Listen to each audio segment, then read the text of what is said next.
Watcher's director Richard Shaw also has done a myriad of radio and TV interviews on topics ranging from the Torah codes to UFOs. On one of those interviews, he spoke with a caller who was in Special Forces in Afghanistan back in 2002. After the show, they talked for a long time, and it became clear that this was one of the men that actually shot and killed the giant. Then later, LA happened to meet another Special Forces soldier who could confirm these stories. Neither of these men wished to reveal their identity. We filmed them in remote locations because of their military backgrounds and the sensitive nature of what they're revealing. But both felt it was imperative to finally tell the truth. You were in Afghanistan in 2002, and you were called into a very remote section of Afghanistan because a patrol had basically gone missing. Exactly. Okay, and Exactly. there's no villages around nothing. for miles. Right. So it's very remote. Yeah, very remote. So we flew in to about 4 kilometers.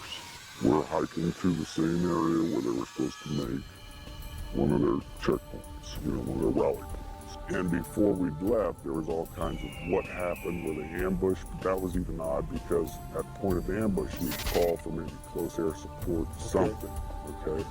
There was no calls made, just off the grid. So we're coming down a mountainside, and it was a nice path, goat path.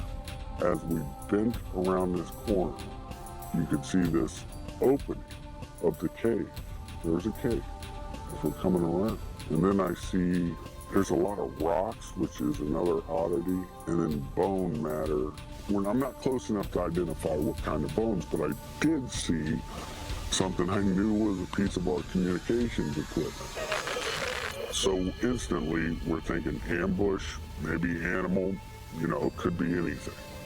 And there was enough room in front of this cave, but it had a sheer drop-off. But there was enough room that we actually got into a decent dispersal in case of ambush. You see something coming out of the cave, and it's moving with a speed and agility that catches you off guard.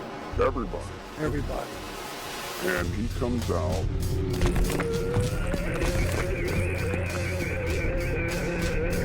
It was a man at least 12 to 15 feet in height. This is a monster. Red beard, then his hair was longish past the shoulder, a scarlet red, and Dan runs at him and starts shooting, which broke all of us into the reality. Because it was so surreal. Now your training is kicking in. Oh yeah, okay. Muscle memory, complete muscle memory.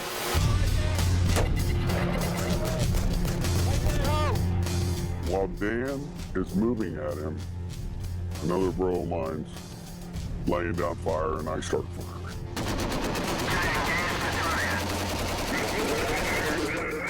He skewers Dan. He's now got him on this pike. It went through him. He's still got him, and he's coming after more. We all just clicked in. I don't know what it was, but I remember we're all like, shoot him in the face, shoot him in the face. And our weapons components were in force. We had 308s, and we had Barrett 50s.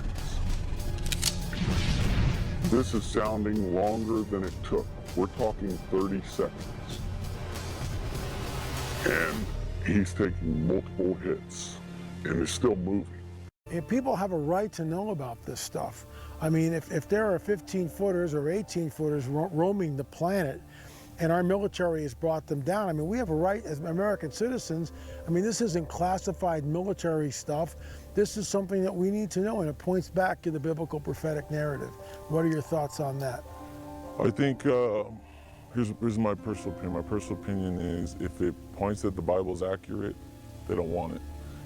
If it goes against Darwinian evolution, it's not to be spoken of. So you're out in the boonies running around looking for high-value targets? Correct. Okay.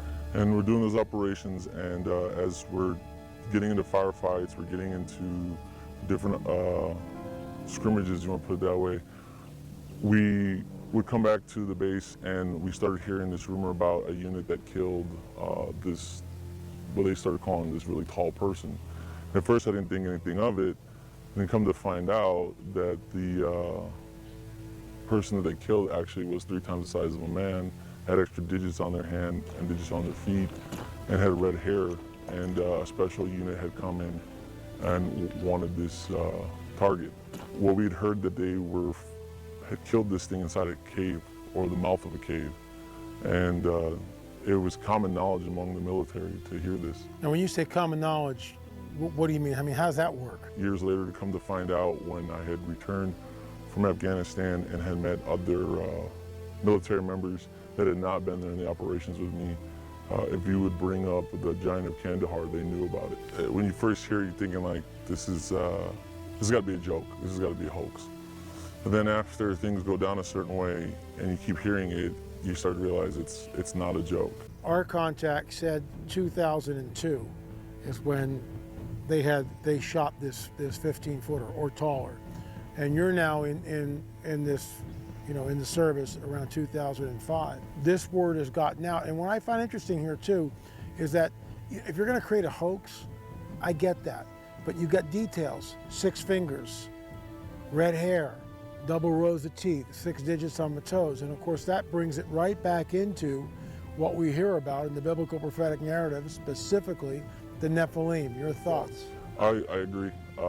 And you have to assume that the giant is not alone, that the giant is not the only being living on this planet. There's got to be a whole school of them somewhere. You know, maybe he's got a female mate, maybe he's got children, who knows? Unfortunate that he had to attack our soldiers rather than be somewhat peaceful, but I guess that comes with the territory. Dan was dead, okay? And why is a good man, probably one of the best men I know, now dead. Before I'd left, they were already starting what they call a 9-line, which is a medevac request. They're sending out a medevac request, then all of a sudden it's not a medevac request. All of a sudden we had a helicopter show up because, like I told you, it was a large precipice and a sheer drop. So the helicopter just came up from the drop. They had dropped netting. And so we got him on there. The thing was too big. We couldn't move it. It smelled worse than a skunk. A corpse that's been around for a while. Once the helicopter came in, dropped its little hook, and off he goes.